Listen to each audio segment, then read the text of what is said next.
She has the whole pool to herself. She has seen the others off, the rugby players in for their recovery swim, who splash around for 20 minutes and then retire to the sauna. The slow, steady pensioners who breaststroke endless laps. Beth counts them leaving, one by one, as she sluices through the water, flipping tautly at each end. It will never leave her, she thinks. The need to win. The dart passes on the bridge that stretches over the complex, momentarily turning the pool nightclub dark. She breaches the surface to adjust her goggles. The lifeguard makes eye contact and then looks pointedly at his watch. She swims another 5 laps before getting out, her skin drum tight. It feels illicit somehow, being alone in the water.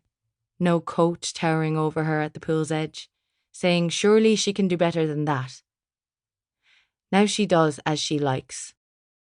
After 100 laps, she feels calm and rejuvenated, her body pinging with the tremors of exercise. An old, good feeling. She started again last winter, doubtful at first, not telling anyone, poking the pool's calm surface with a toe as if testing a bath for temperature. But as soon as she slipped into the water, she felt her body relax in a way that she hadn't in months. It wasn't the act of swimming that had been the problem, it turned out. It was everything around it. It was the spectre of her potential rippling after her, impossible to shake off. Her new on-campus apartment is opposite the sports complex. Her bedroom overlooks the climbing wall with its brightly coloured footholes.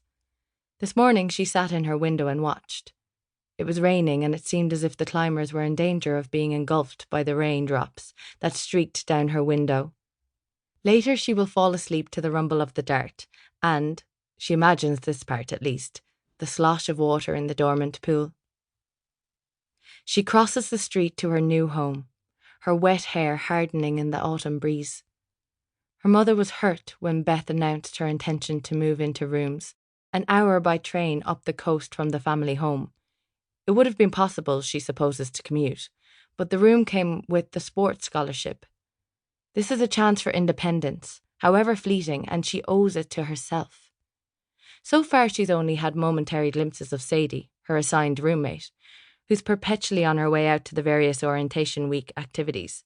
Treasure hunt, table quiz, giant Jenga, that Beth is too shy to attend on her own. But in some ways, they are already on intimate terms. The shower drain is thatched over with Sadie's dark red hair, the bathroom cabinet full of palettes and butters and serums that Beth can barely identify, much less apply. Her wheelie suitcase and assorted cardboard boxes stand in a loose ring on the bedroom floor, like a Neolithic monument. She considers the window, the narrow bed, the empty shelves. The room is a clean slate. She goes into the tiny kitchen that bridges her room and Sadie's, fills the kettle, flicks it on. Sadie's door is slightly ajar. If she shifts her weight, it might creak open.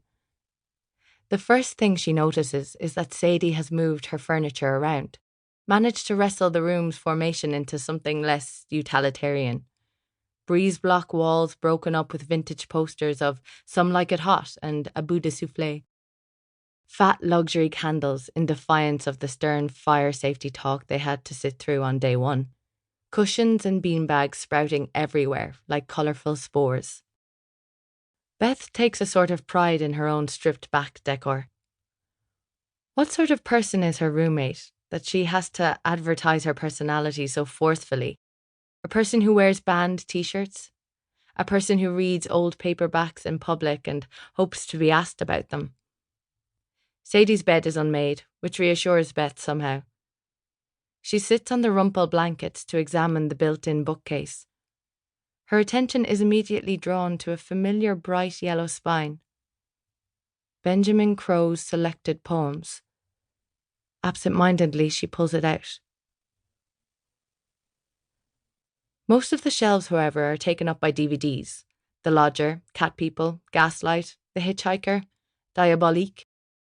Unlike the books, the movies aren't alphabetized. It bothers her, an itch she wants to scratch. The apartment door opens. She has no chance of making it back to her room unnoticed. But she plants her feet anyway, tensed for flight. The book, incriminatingly, is still in her hand.